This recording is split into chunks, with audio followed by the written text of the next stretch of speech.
Alors, donc, comme je viens de dire, donc, une application directe de ce qu'on a fait dans le cours, c'est l'induction mutuelle entre les deux solénoïdes qui sont coaxiaux, l'un à l'intérieur de l'autre. On les appelle parfois les bobines de Faraday. Et donc, ça va nous permettre vraiment d'appliquer les lois qu'on vient d'élaborer dans la partie de cours qu'on vient de faire.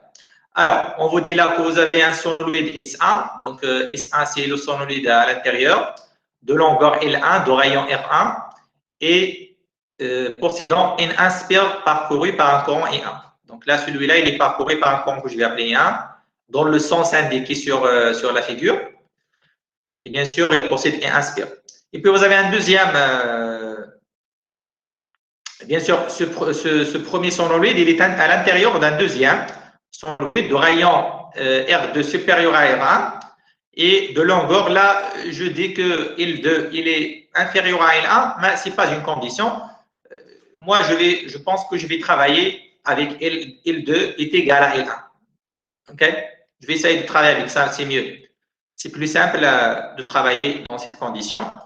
Et possédant N2, moi je vais travailler donc là, faites attention, je vais travailler avec N2 égale N1, c'est plus simple. Et possédant N2 spires, donc là, le nombre de spires c'est N2, c'est pas forcément le même nombre de N1. Et puis il est parcouru par un courant I2. Alors pour le sens des courants, alors moi dans cette figure-là, j'ai choisi le même sens, hein, le même sens. Mais on peut choisir le sens opposé. Donc la différence, c'est que si vous travaillez avec le même sens, on va y avoir un M qui est positif.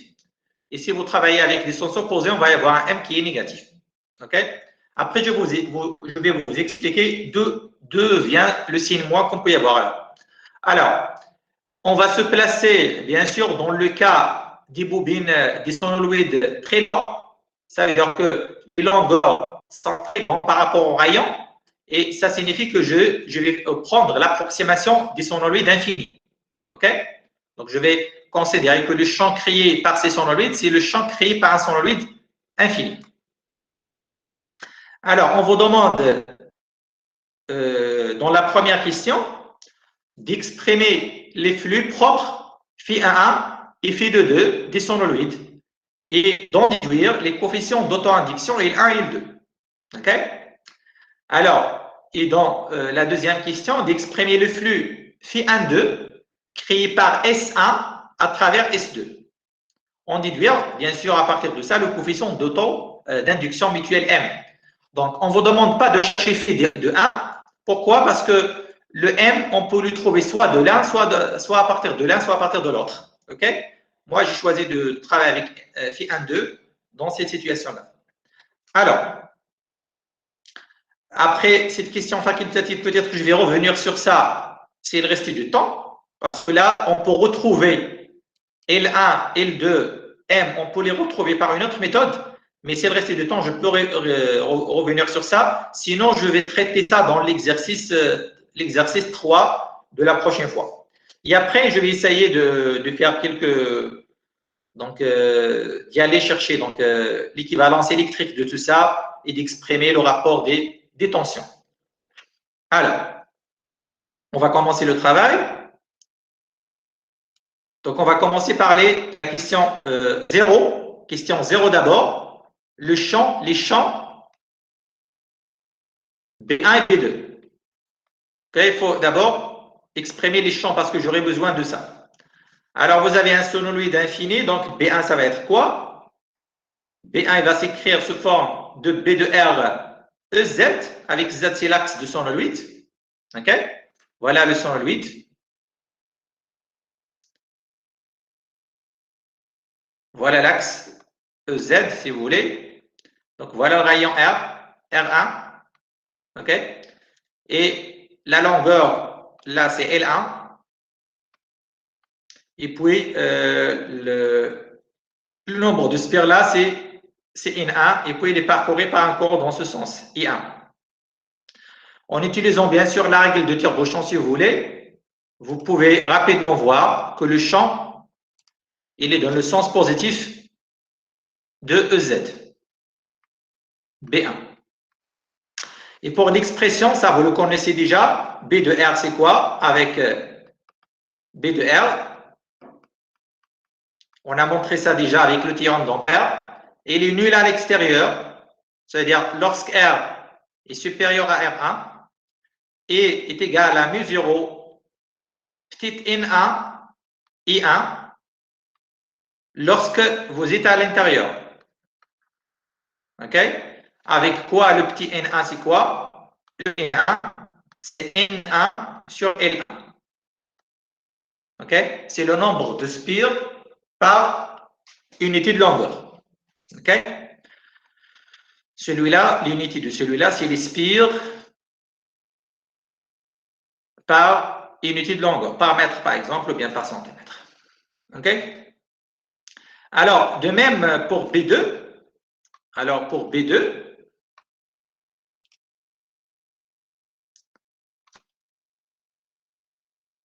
ça va être B2 là, ça c'est B1. B1. Alors, c'est B2 de R encore suivant EZ, parce que les deux sonoïdes sont sur le même axe, ils sont coaxiaux. Donc là, vous pouvez schématiser le deuxième sonoïde encore, sauf que là, vous avez le rayon R2. Il possède N2 spires avec une longueur L2. Pour le moment, je vais le considérer différent de L1, mais après, à un certain moment, je vais prendre le cas avec les mêmes longueurs. Alors, qu'est-ce que je peux dire là? Donc, B de R, B2 de R. Encore, ça va être nul à l'extérieur. Ça veut dire quoi à l'extérieur? Lorsque R est supérieur à R2. Et mu0 N2 I2 lorsque vous êtes à l'intérieur de ce sonoïde. OK? Si vous voulez résumer ça, puisque là vous avez deux bobines, deux sonoïdes,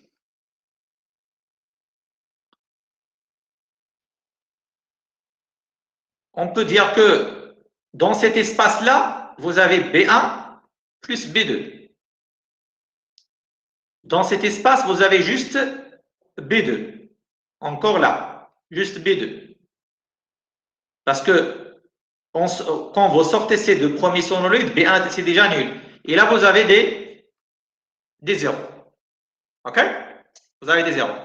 Dans cet espace-là, à l'extérieur de celui-là, vous avez juste B1. Et là encore, vous avez juste B1. OK? Ah, c'est pas la peine, je n'aurais pas besoin de faire ça. OK? Alors, maintenant, qu'est-ce qu'on va essayer de faire? De chercher les flux. OK?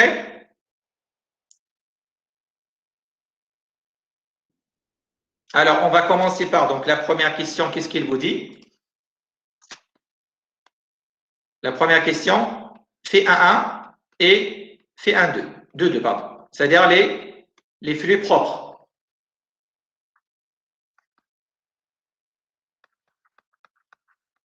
OK?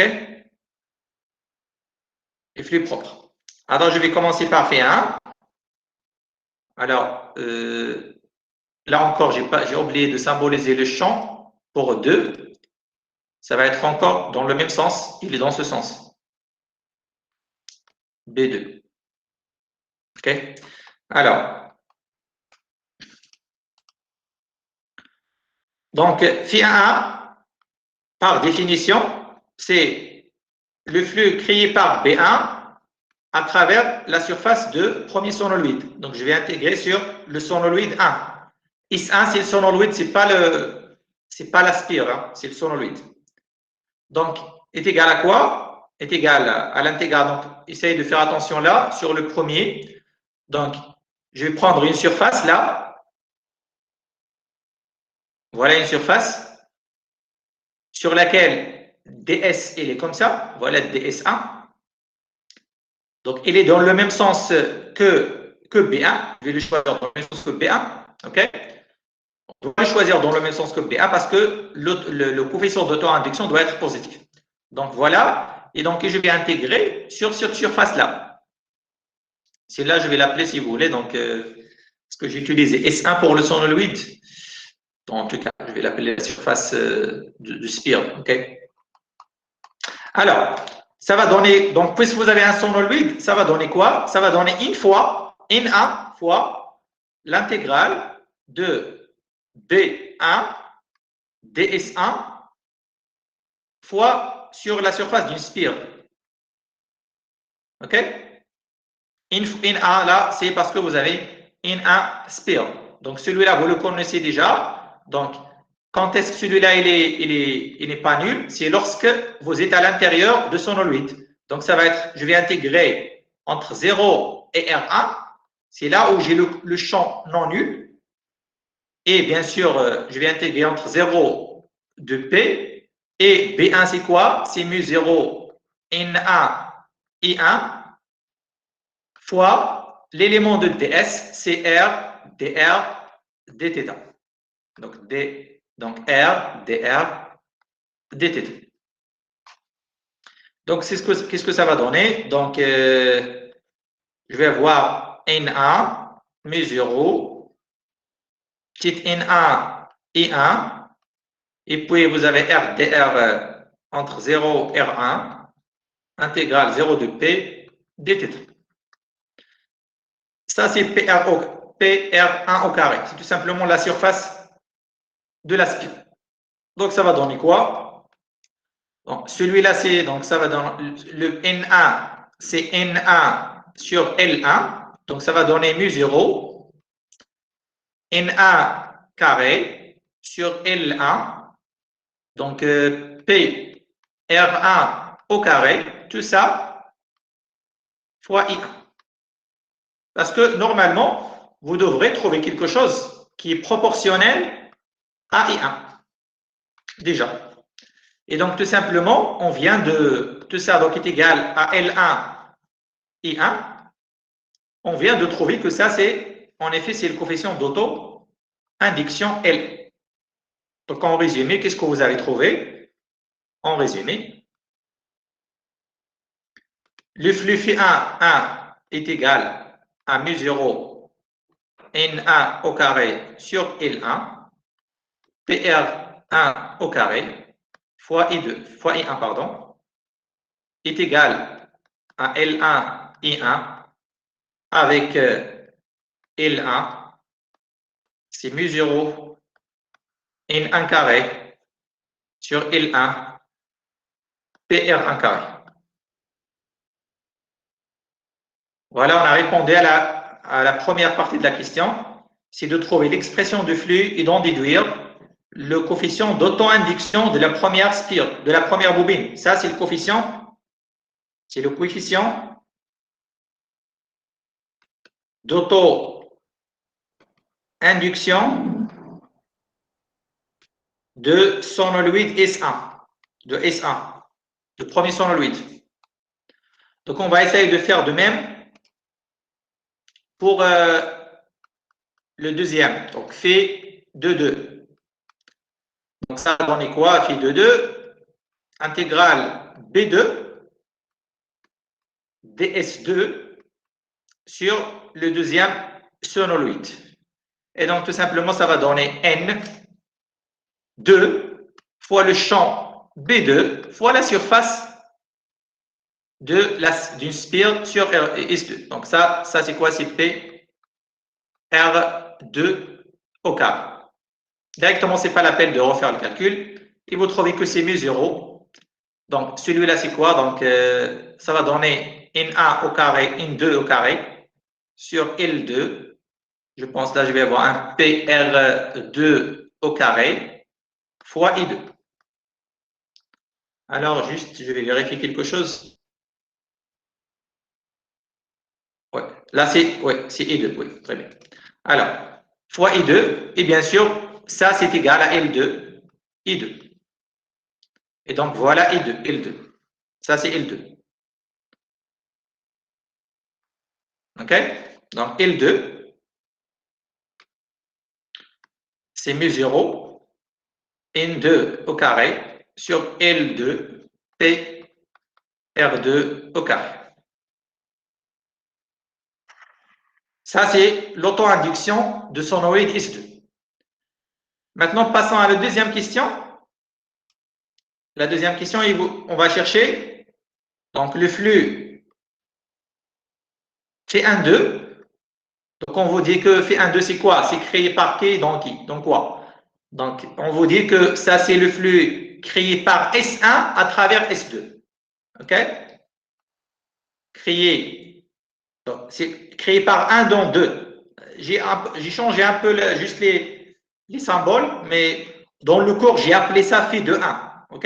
Mais il ne faut pas faire attention à un symbole, mais c'est juste de faire attention à ce qu'on vous dit là. Donc, créé par S1 à travers S2. Ça, c'est le plus important, c'est cette phrase-là. Ce n'est pas le symbole. OK? Donc, si vous voulez que je l'appelle de 1, c'est pas, parce que dans le cours, j'ai appelé ça de 1. Donc, 1, 2, 2, 1, c'est la même chose. OK? Alors, donc, fait 1, 2, à partir de ça, il est créé par qui? Créé par S1. Donc, je vais prendre le champ de S1. À travers quoi? S2. Donc, je vais intégrer sur le deuxième sonoloïde. Alors, faites attention là. Donc, voilà le premier sonoloïde. Et voilà le deuxième. OK? Alors, d'abord, ça va être combien de spires? Les spires qui seront traversées. Est-ce que c'est N1 ou c'est N2? Le nombre de spires qui vont être traversées par ce flux.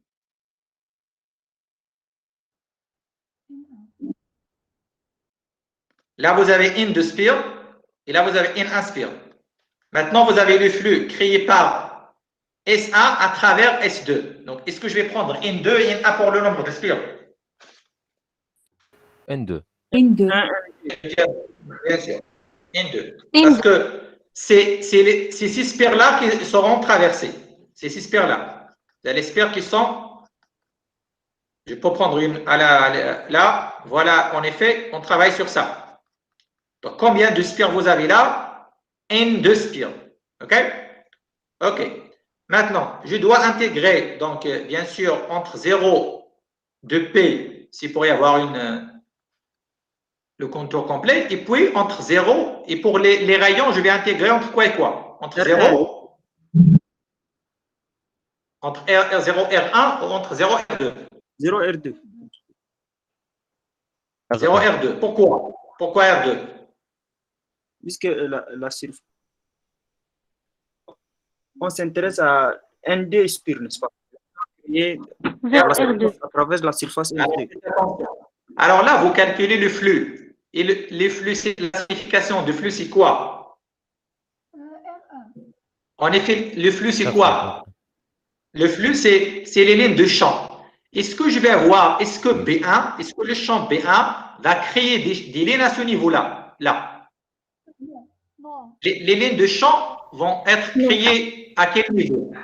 On va avoir des lignes de champ B1 qui seront là. OK?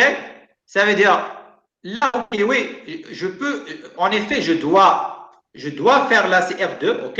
R2, je vais y aller avec R2. Donc, B1, S, donc DS, OK? DS2, OK? Mais, faites attention, je dois subdiviser ça. N2 entre 0. Donc, OK. OK. Je vais faire un petit truc. Alors, celui-là, je vais l'appeler déjà. Là, c'est R dr dθ. Donc, je peux dire que ça, c'est N2 2P intégrale 0 R2 B de 1 R dr. À ce niveau-là, je ne peux pas sortir le champ pour le moment. Alors, B1, c'est quoi B1? C'est soit 0, c'est soit mu0, N1 et 1. OK? Ça dépend. Est-ce que vous êtes à l'intérieur là? Est-ce que je suis là? Est-ce que je suis sur cette surface? Ou bien je suis à l'extérieur? Ça veut dire que cet intégral, je dois le subdiviser entre deux intégrales. Entre 0, R1, à ce moment-là, je vais remplacer B1 par mu0, N1, I1, R dr, plus intégrale entre R1 et R2, je suis à l'extérieur de petit bobine, mais le champ égal à quoi? 0 fois RDR. Et donc, finalement, ce terme-là, on ne va pas le prendre. Donc, ça, il est nul. Donc, finalement, je vais intégrer tout simplement sur R1. C'est-à-dire, je vais intégrer sur la surface qui va être traversée par les lignes de champ. OK? Faites attention à ça. Oui, moi, je m'intéresse à cette surface qui est en noir là. Mais il y a une partie sur cette surface qui n'est pas traversée par des lignes de champ. Donc, je ne peux pas, les lignes de champ de B1. Et donc, je ne peux pas la prendre dans l'intégration. Donc, faites attention. Donc, finalement, je vais avoir là N2 de P, mu0 N1 et 1. Et là, je vais avoir l'intégration, c'est R carré, R1 carré sur 2. Donc, vous simplifiez un peu ça. Donc, vous aurez mu0 N1. Là, c'est N2 et là, c'est N1. On est fait sur L1. Donc, ça va donner N1, N2 sur L1. Et puis, je vais avoir la P R1 carré. Et tout ça, c'est en facteur de I. C'est juste une simplification. Et vous voyez qu'il est proportionnel 1 et 1. Et ça, c'est en effet M et 1. Ça, vous le connaissez parce que là, c'est l'induction mutuelle. Et donc, je peux dire que le M, le coefficient d'induction mutuelle, c'est mu0 N1, N2 sur L1, PR1 au carré.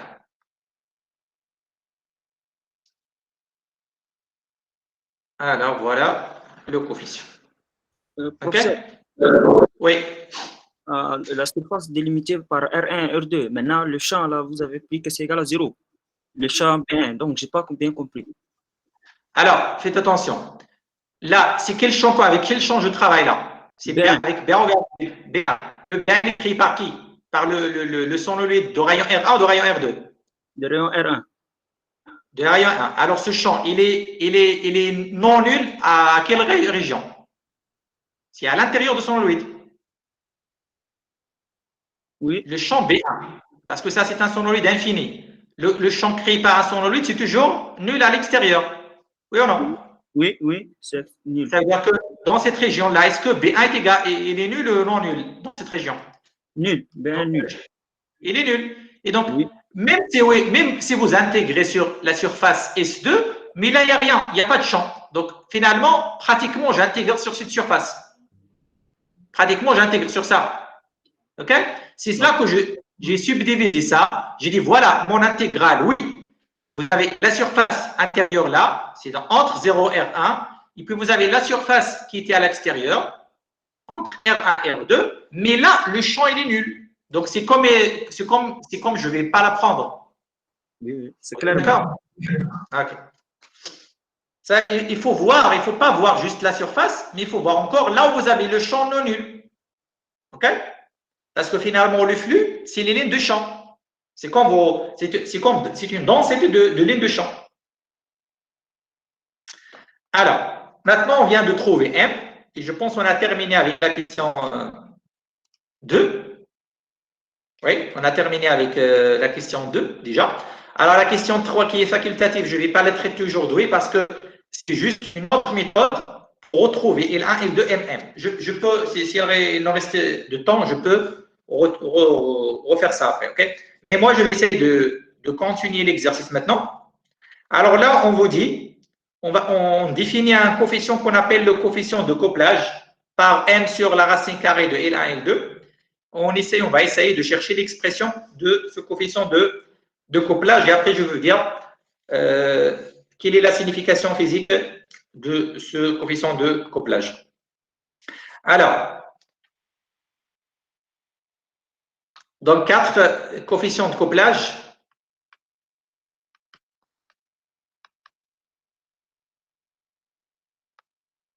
alors, pourquoi on appelle là, vous avez le couplage, ça veut dire que vous avez une induction mutuelle. Donc, K, on vous dit que K, il est défini comme étant M sur la racine carrée de L1, L2. Donc, maintenant, vous avez les expressions de M, L1, L2. Donc, je peux dire que K est égal à quoi? Donc, je vais remplacer M, c'est quoi? Mes 0, N1, N2 sur L1 PR1 au carré. Et puis là, je vais avoir la racine carrée de mu0 N1 au carré sur L1 PR1 au carré fois mu0 N2 au carré sur L1 PR2 au carré. Et on va essayer de simplifier. Alors, je pense que pour les... donc, je vais essayer d'abord d'appliquer la racine, c'est mieux pour voir les choses. M0, N1, N2 sur L1, PR2 au carré, R1 au carré, sur... Alors là, vous avez mu0 avec la racine, ça reste mu0. N1 au carré avec la racine, c'est N1. N2 avec la racine, c'est N2. R1 au carré, ça va donner R1, R2. Et puis, là, c'est 2. Ça, c'est 2. Et donc, je vais avoir là sur la racine carrée, avec, j'ai oublié le P, avec P là. Et là, je vais avoir la racine de L1, L2. Voilà ce que je vais avoir. J'ai appliqué la racine déjà. Alors, je vais simplifier.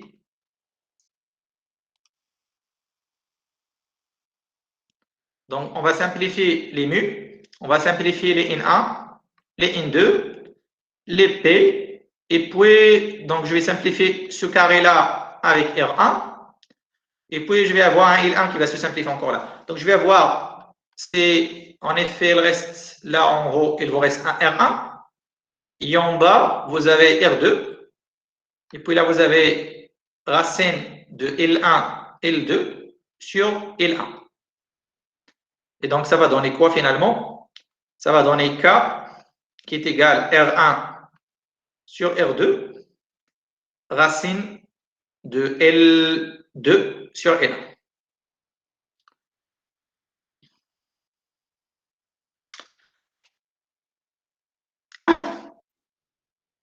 Alors, ça, c'est le coefficient déjà dans cet exercice.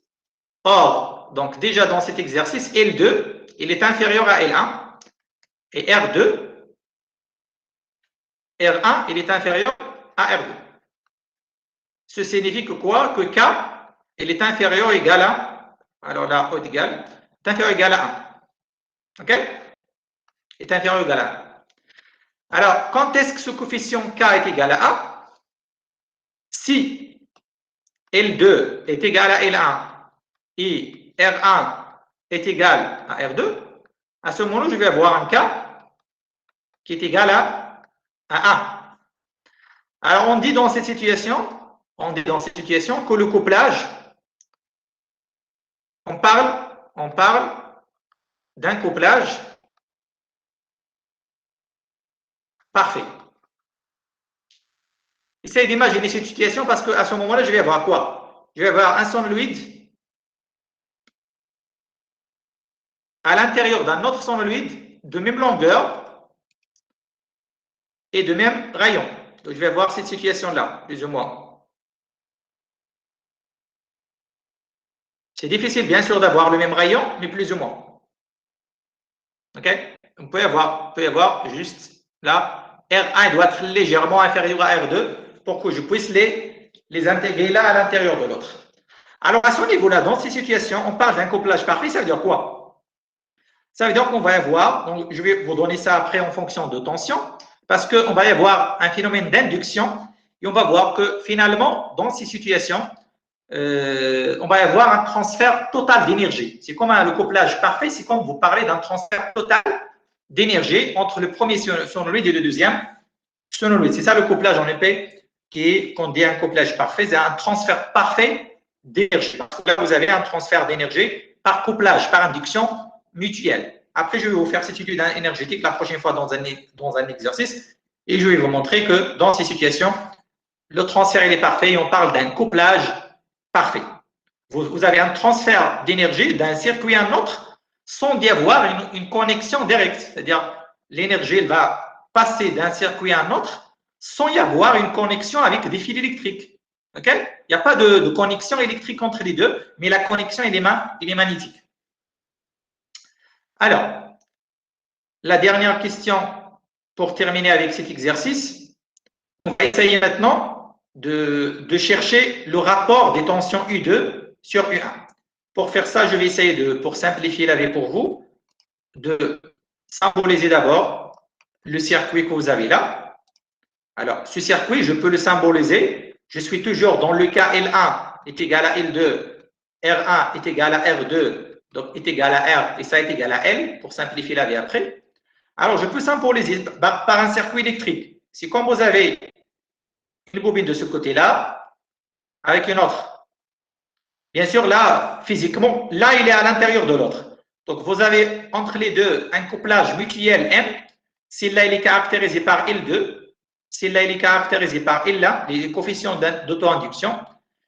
Et bien sûr, là, vous faites circuler un courant I1 et là, vous faites circuler un courant I2.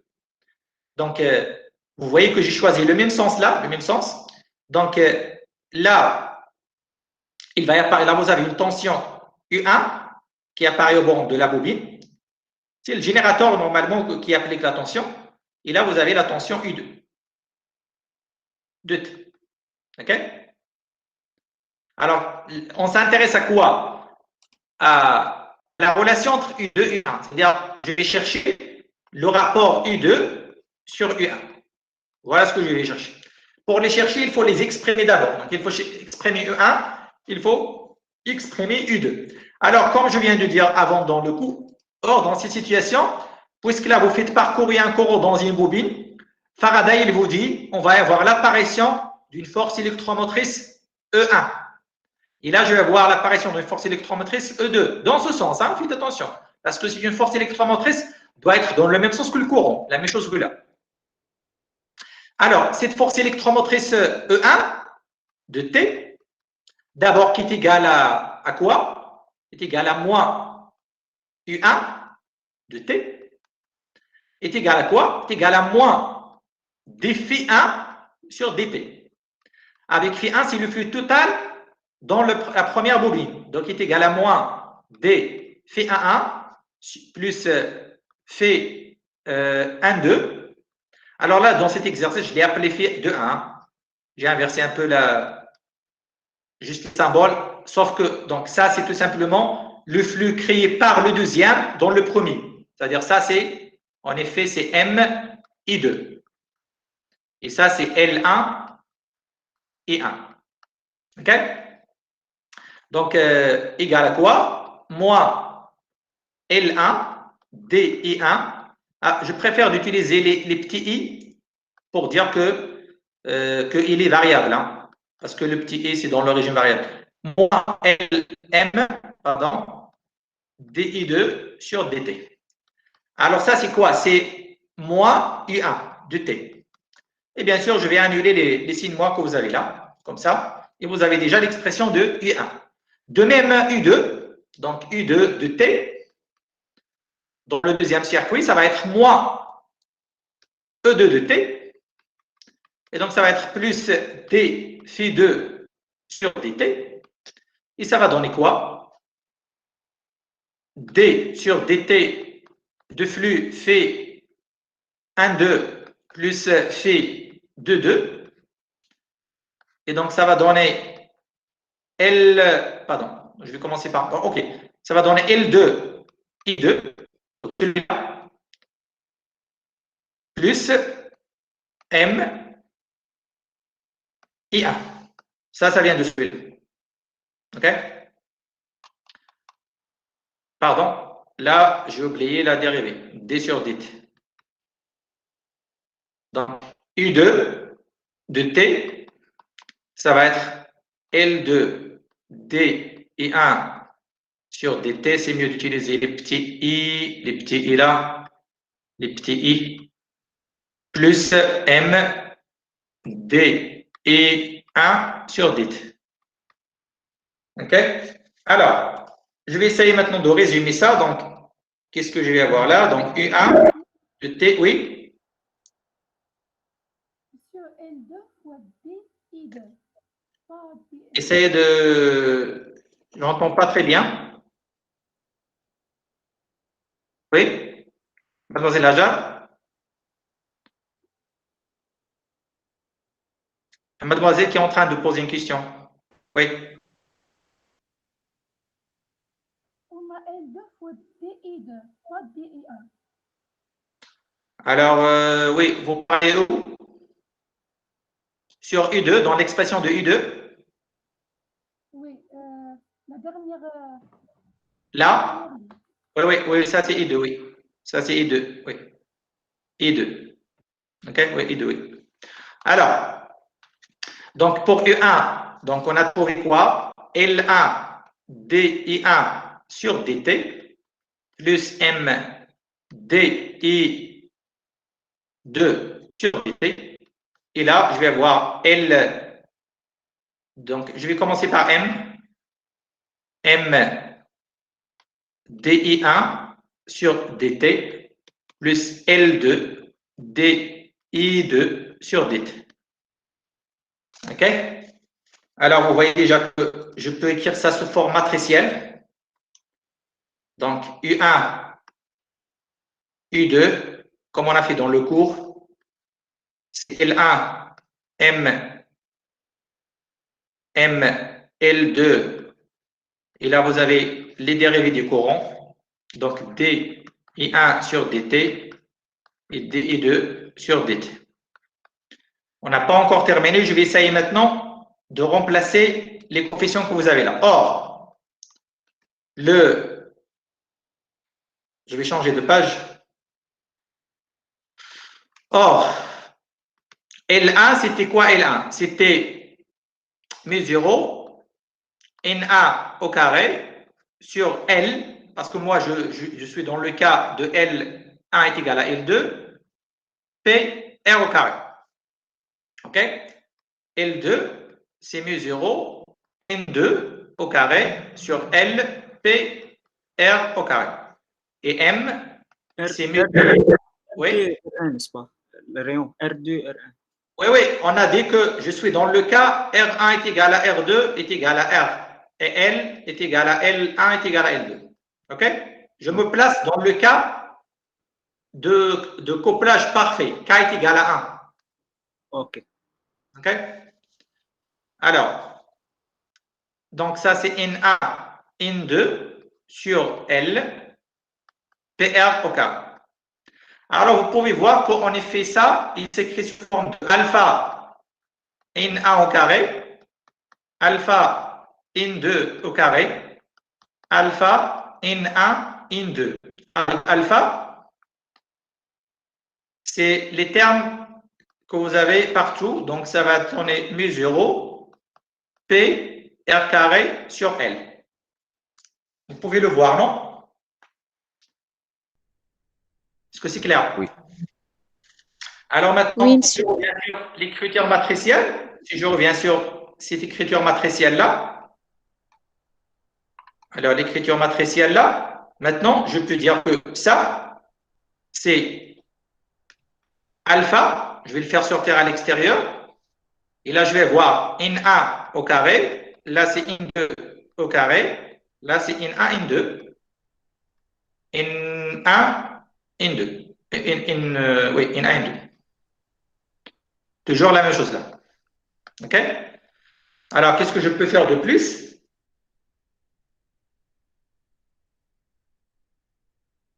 OK. Maintenant, je vais essayer de revenir sur... alors, maintenant, je vais essayer de... Donc, je vais revenir là. Ça signifie quoi? Ça signifie que U1, maintenant, du T, ça va donner quoi? Alpha, N1 au carré, DI1 sur DT, plus N1, N2, DI2 sur DT. OK? Et je peux, même si vous voulez, vous avez un N1 qui se répète là. Donc je peux prendre le N1 là. OK? Et d'éliminer le carré là et le N1 là. Vous êtes d'accord? I2 de T, ça va être alpha N1, N2, D de I1 sur DT plus N2 au carré de DI2 sur DT. Et encore, je peux la favoriser par N2, là. Et vous voyez maintenant que le terme que vous avez là, c'est le même terme que vous avez là. C'est le même terme. Donc maintenant, je vais diviser le rapport U2 sur U1. Qu'est-ce que ça va donner? Ça va donner tout simplement N2 sur N1. Parce que ce terme-là est le même. Là, c'est le même terme que là. Celui-là et celui-là, c'est la même chose. Et moi, vous avez alpha et alpha. Donc, quand je vais calculer le rapport, qu'est-ce qu'il reste? N2 sur N1. Et ça, c'est très, très intéressant. C'est une formule très intéressante là. C'est que maintenant, U2 de T, c'est N2, si vous voulez, sur N1, U1 de T. Ou vous pouvez l'écrire comme ça, comme vous voulez. Alors, à quoi peut servir ça? C'est le principe du quoi. Alors, je vais vous donner un exemple pour voir à quoi peut servir ça. Donc, vous avez le circuit précédent, c'était quoi? Donc, vous avez une bobine couplée avec une autre bobine. OK? Et là, vous appliquez, supposons que là, vous appliquez une tension U1 alternatif. Et supposons que cette tension alternative, la valeur, c'est de 120 volts. OK? Alors, la valeur de la tension à ce niveau-là, ça va être quoi? U2. Donc, vous appliquez la formule d'avant, ça va être N2 sur N1, U1. C'est-à-dire, je peux fixer la valeur de cette tension en choisissant le nombre de sphères N2 et N1. Alors, supposons que vous choisissez N2 est égal à 10 spires et N1 est égal à 100 spires ou bien 1000 spires. À ce moment-là, qu'est-ce que je vais avoir? U2 qui est égal à U1 sur 100. Parce que là, je vais avoir 10 sur 1000, ça fait 100. Donc, ça va donner 2,2 volts. Supposons que vous faites le contraire. Vous choisissez N2 est égal à 1000 spires et N1 qui est égal à 10 spires. À ce moment-là, je vais avoir U2 qui est égal à 100 fois U1. Et donc, ça va donner ça, volts. OK? Alors, à votre avis, ça, c'est le principe de quoi? C'est quoi ça? Comment vous appelez ça? C'est le principe de quoi ça?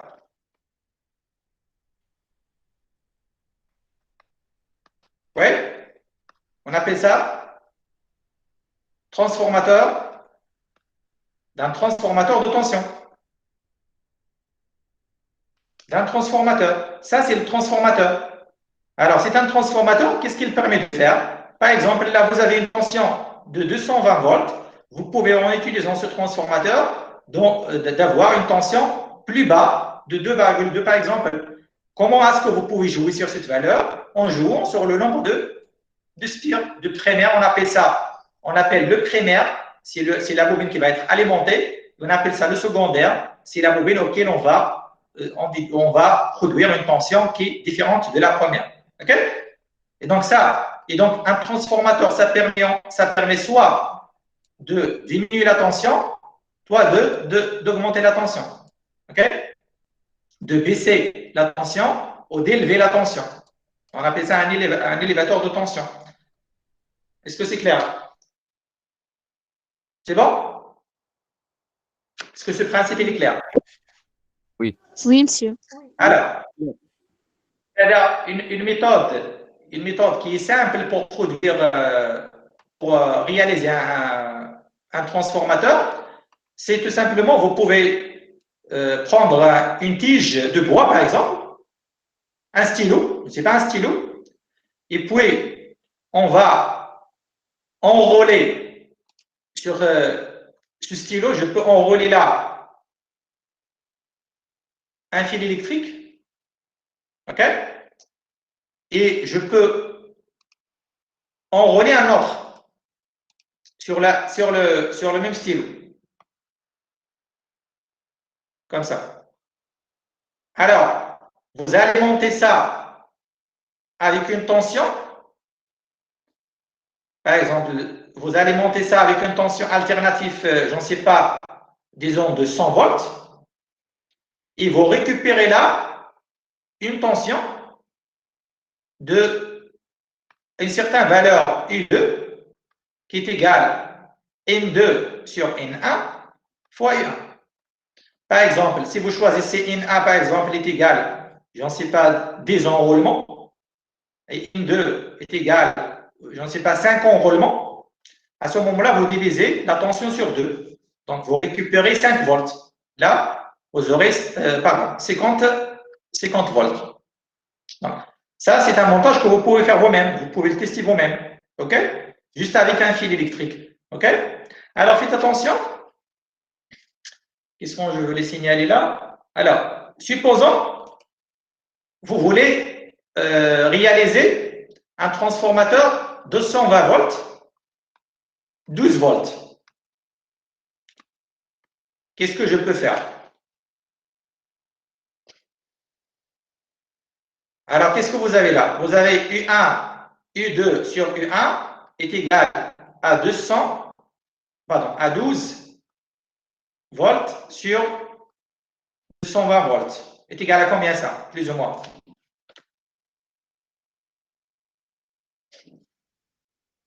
C'est égal à combien? 0,054. 0,54. Non, encore 0. Voilà. Encore un autre 0. Oui. Okay. 0,054. Okay. Alors, c'est ça. Alors, ça signifie quoi encore? Ça égale à quoi? Est égal à N2 sur N1. Ça veut dire que N2 doit être plus ou moins 0,054 de N1. Donc, vous fixez N1 et vous cherchez N2. Supposons que vous prenez N1 est égal à 1000. À ce moment-là, N2, ça va être quoi? 0,054 fois 1000. Donc, ça va donner combien? 54. OK?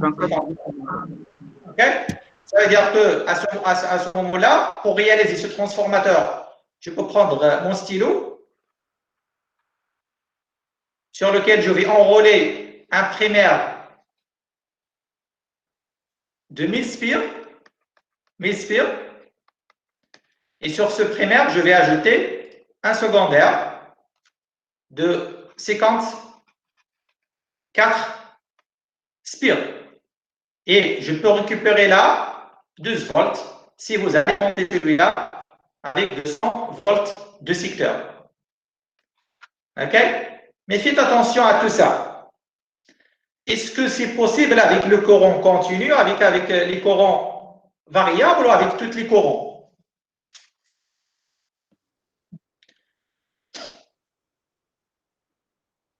Faites attention. Quand est-ce que ça c'est possible? Essayez de voir les formules.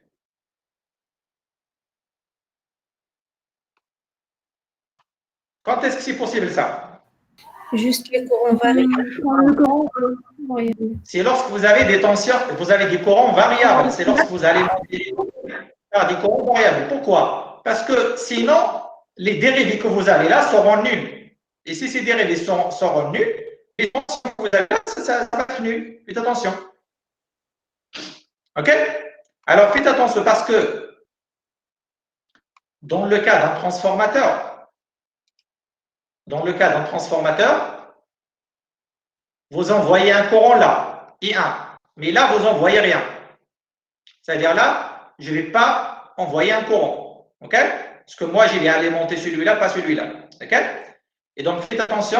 Quand est-ce que je vais avoir une force électromotrice là, E2 de T, qui est égale à moins D phi sur dt.